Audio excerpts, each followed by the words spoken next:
Shri Tuljabhavani complex 1 BHK 2 BHK and shop project by Shri Tuljabhavani developers Gawantiwada opposite Asha park near Bharadnaka Malvan Sindhudurg. आपल्या स्वप्नातील घर प्रत्यक्षात।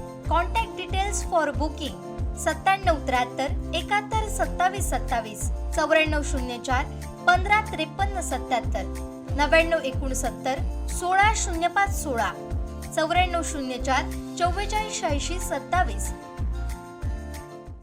भाजप तालुकाध्यक्ष धोंडी चिंदरकर यांनी पत्रकार परिषदेत खळबळजनक दावे केलेत। आमदार निलेश राणेंबरोबर राहून कोणाला त्यांचा पॉलिटिकल एन्काउंटर करायचा होता असा सवाल त्यांनी उपस्थित केलाय। पाहूया।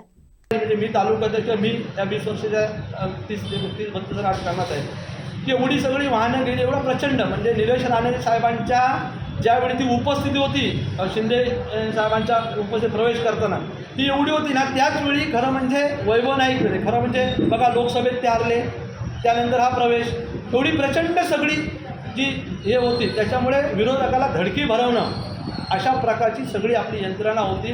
निलेश राणे साहेबांचा त्याच वेळी म्हणजे आम्ही तर मनातून ठाम केलं की निलेश राणे साहेबांचा विजय त्याच वेळी निश्चित झाला होता, कुठल्याही प्रकारची चिंता करायची तो होता आणि होणारच होता, तो झाला म्हणजे विजय असतो किती मताने झाला तरी, एवढं प्रचंड सगळं होतं।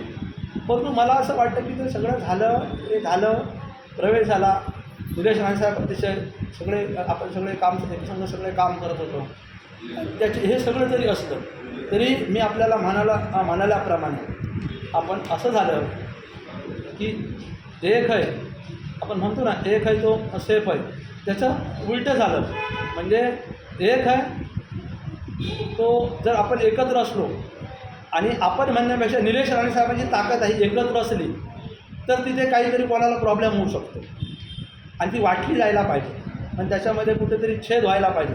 आणि म्हणून माझं म्हणणं आहे कदाचित ते धाडसाचं असेल, त्याचा कोणीतरी पद्धतशीर त्याचा वापर केला आणि निलेश राणे साहेबांच्या पाठीशी एकसंघ ताकद मी आजही तुमच्यासमोर पत्रकारांसमोर सांगतो, वैभव नाईकांना हे जे मताधिक्य मिळालं हे मताधिक्य वैभव नाईकांचं नाही, हे मताधिक्य जे काय मतं मिळाली जी काय मतं मिळाली वैभव नाईकांनी ही मतं वैभव नाईकांची नाही, त्यांच्या कार्यकर्त्यांची सुद्धा मी मतं नाही, कारण ते 30% आम्ही 70% प्रत्येक ग्राउंडवर दिसत होतो।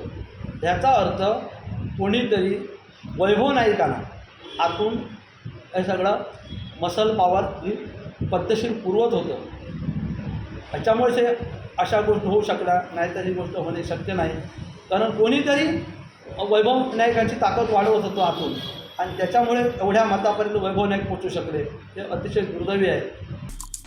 आमचे दिवसभरातले सर्व अपडेट्स, ताज्या घडामोडी आणि थेट लाईव्ह पाहण्यासाठी सबस्क्राईब करा, लाईक करा कोकणचं नंबर 1 महा चॅनल कोकण 7 लाईव्हचं YouTube चॅनल।